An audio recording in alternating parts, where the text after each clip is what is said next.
Eu fui pastor da Universal durante 14 anos.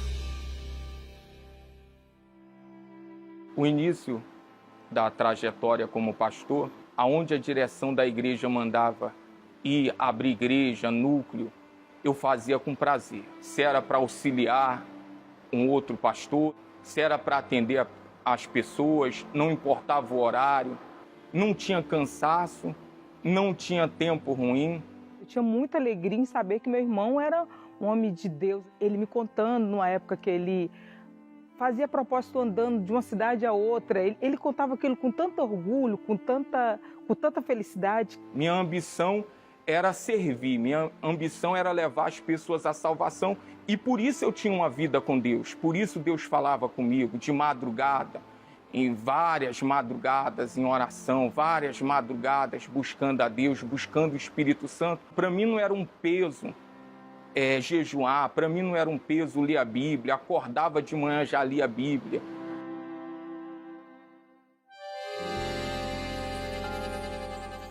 Nordeste, não tinha computador, as mensagens do Bispo Macedo, pagava a Lan House para conseguir, para baixar em um CD para ouvir na igreja a mensagem do Bispo. Tinha aquela alegria de servir a Deus, aquela comunhão com Deus. Eu tinha paz, era algo de dentro de mim, algo que eu transbordava. Se fosse uma pessoa, uma reunião com uma pessoa, um atendimento com uma pessoa, eu estava feliz. Eu sabia o Deus que estava me guiando. O Espírito Santo me direcionou para fazer um núcleo, esse núcleo se tornou igreja, e eu fui auxiliar em outro lugar. Para mim foi uma alegria, não vi como uma injustiça. Poxa, eu abri a igreja, eu poderia ficar ali como titular? Não, pelo contrário. Para mim, poxa, agora auxiliando esse pastor, eu vou dar o meu melhor. Assim era a minha vida, sempre disposto a salvar. Uma experiência que me marcou como solteiro foi uma igreja chamada Parque Brasil. Tinha acabado de abrir, começava a reunião. Quando eu colocava os pés no altar, já manifestava metade da igreja. Só o Espírito Santo para me ajudar. Só a dependência de Deus. A outra igreja chamada Bela Vista. Mal cabia 10 pessoas. Era um núcleo que começou a dar 100 pessoas. Eu não estava ali pela uma ajuda de custo. Eu era um privilegiado de levar a palavra de Deus. Antes de casar, eu passei em mais de 10 igrejas. Todas deram frutos. Pessoas batizadas com o Espírito Santo, pessoas libertas. Quando casamos, ele continuou mostrando esse homem de Deus que eu conheci quando namorávamos.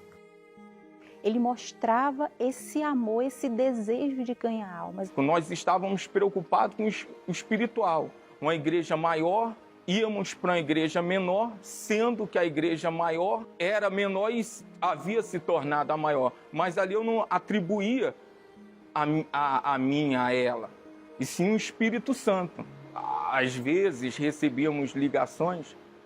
Poxa, o que aconteceu? Você estava aí, agora está auxiliando, você estava aí, agora você está numa igreja menor. Não, Espírito Santo, pô, agora que vai arrebentar.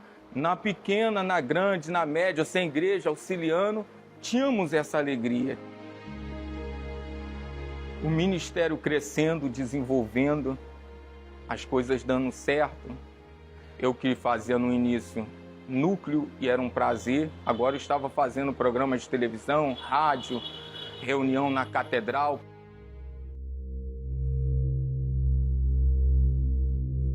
O esfriamento aconteceu aos poucos. Minha vida com Deus já não era mais a mesma. Já não havia mais propósito de madrugada. Estou muito cansado. Não, agora eu vou dormir.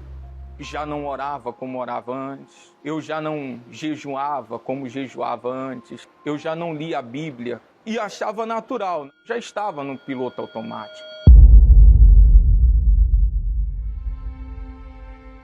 Eu via o número de pessoas crescendo. Quando via algum outro pastor de outras reuniões, poxa, se eu pegar essa reunião vai arrebentar. Eu já tinha um pouco de orgulho, já tinha um pouco dessa vaidade.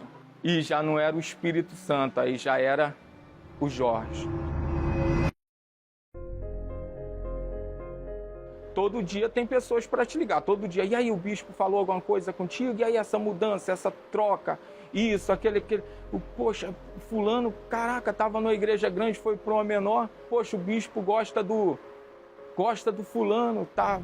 Pegou uma igreja maior. Não via mais como o Espírito Santo. A gente ouvia isso e achava natural. E eu via que aquela conversa não convinha mais com a obra de Deus, com o altar, com o espiritual. Às vezes questionava, essa amizade para você não está te ajudando, mas ele não ouvia. Reunião de pastores, o bispo falando da salvação, mas eu considerava que já sabia. Eu achava que não era comigo, eu achava que estava tudo bem.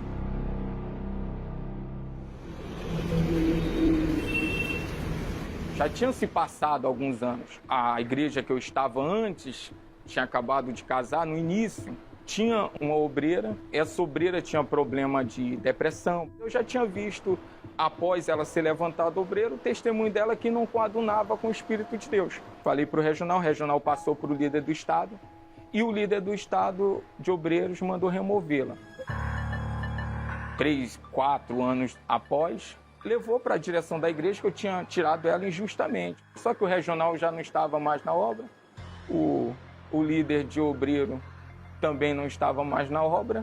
Veio a acusação que eu estava roubando a oferta, só que levaram outra situação. Falou que na reunião de quarta-feira, eu tinha acabado de casar, ela disse que eu cheirei o pescoço dela, eu não sei nem como foi isso.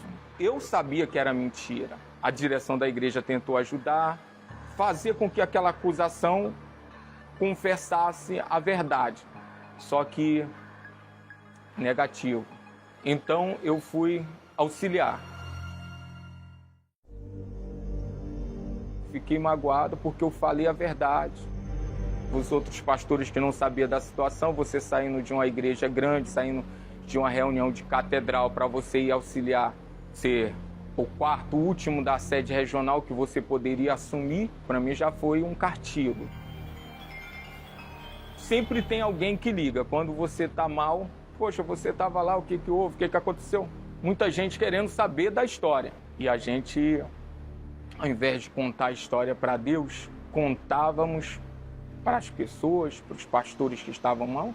Falava, poxa, o bispo, por que isso fez essa injustiça com você? Caraca, agora para tu se levantar, ralou muito, pô, agora estava na catedral, fazendo isso, fazendo aquilo. O erro é esse, você começar a olhar para o que os outros vão pensar. O casamento já não era mais a mesma coisa. Ao invés de procurar resolver o problema com ela ou com Deus, eu fui para o pecado.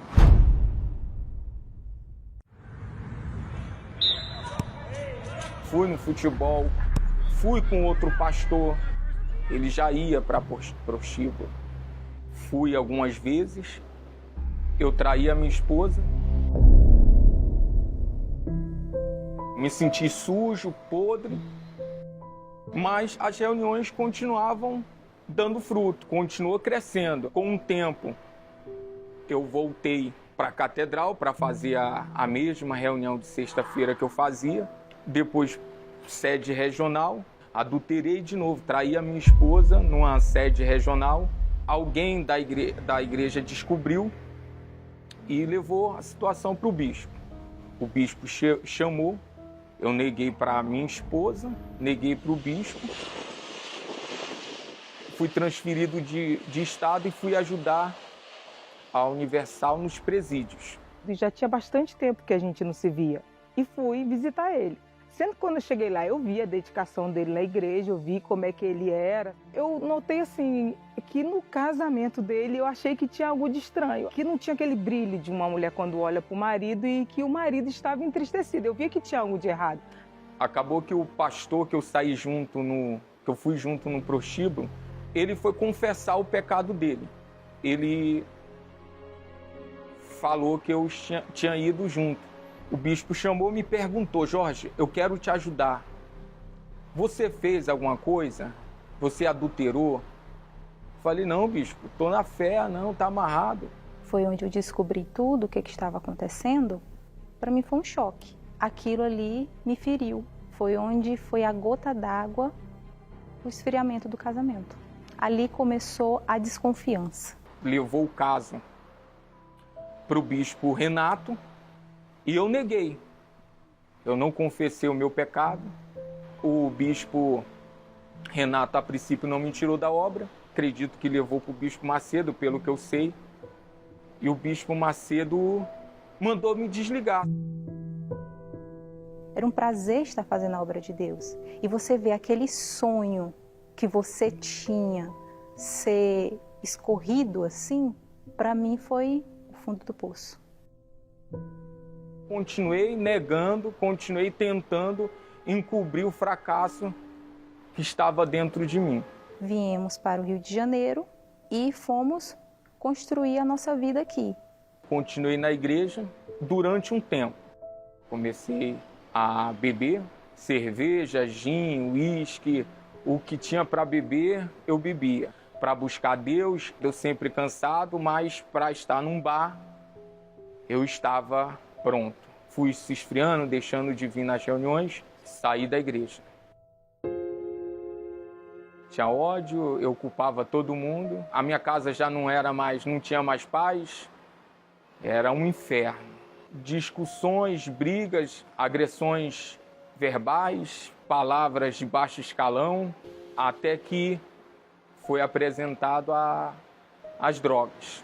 O cigarro, depois a maconha, lança-perfume, black lança e a cocaína. Cheguei em casa com o nariz sujo de cocaína. Ela perguntou, e eu era uma mistura de Saul, que não queria perder a posição no início, com Jacó, mentiroso. Isso aqui, eu não sei como é que isso foi parar aqui. Eu sempre menti, eu sempre negava. Até que um dia, eu já muito drogado, fissurado, já tinha usado um pino, já estava desassossegado, até que um dia eu falei, tô usando. Eu ficava 3 dias na rua, usando drogas. Eu me culpava porque eu menti para todos. E, consequentemente, esse vazio, essa tristeza, essa angústia, o desejo de morrer.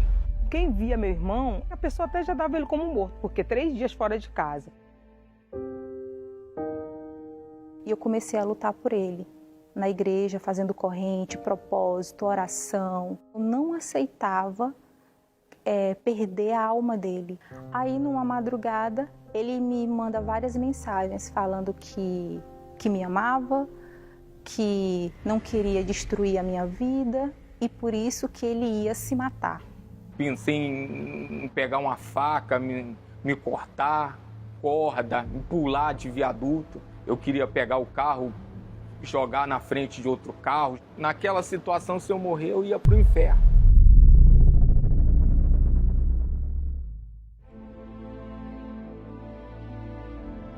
Na sexta-feira, o dia seguinte, eu vim aqui na reunião.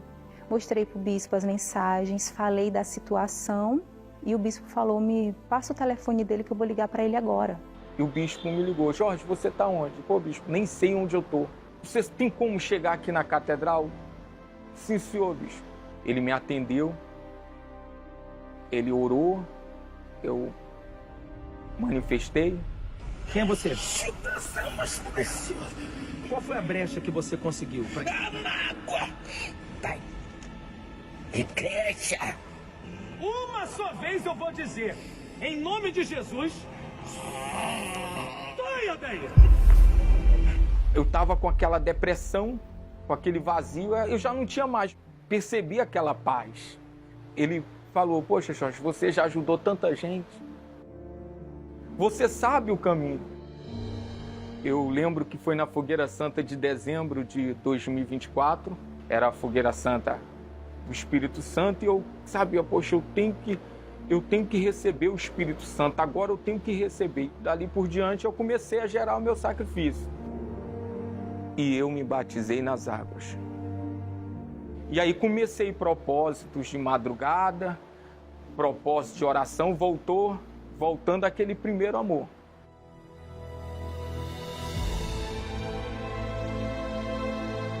subi no altar, coloquei minha vida, não era só um pedido. Fui transparente com Deus. Eu coloquei os vícios, eu coloquei tudo. Eu desci já diferente. Naquela quarta-feira, dia 2 de abril, eu lembro como se fosse hoje. Já não estava mais usando drogas, mas faltava algo. Que eu cheguei para Deus, ó Deus, eu sou isso aqui, eu estou desesperado, a minha alma, eu não tenho mais paz, eu não sei o que fazer, eu traí minha esposa, eu adulterei, eu traí o Senhor, eu te envergonhei, eu sou um lixo, mas eu quero a tua ajuda, eu quero o teu socorro. Aí eu confessei para Deus a verdade, o Espírito Santo entrou. Aquele homem que tinha medo de falar a verdade, aquele homem que tinha medo, me escondia da verdade, vivia na mentira, que tinha vergonha, pensava o que as pessoas vão falar. Aquele homem já não existia mais. Eu recebi a paz que há anos eu não tinha. O próprio Deus dentro de mim. Naquela quarta-feira, quando acabou aquela busca, eu só tinha um desejo de ser transparente, de levar a verdade. Então confessei para minha esposa. E ele me perguntou se eu o perdoava. Eu olhei para ele e falei, eu te perdoo. Aquela alegria, aquele prazer que eu tinha antes, voltou. Aí já vi o prazer de ler a Bíblia, acordar às 6 da manhã, já pegar a Bíblia e já ler, e Deus falar. Essa fonte que jorra dentro de mim, essa alegria que está dentro de mim, essa paz que está dentro de mim. Eu posso olhar para uma pessoa hoje, nos olhos dela e falar, olha, não importa o que você fez, o meu Jesus pode te ajudar, pode te perdoar.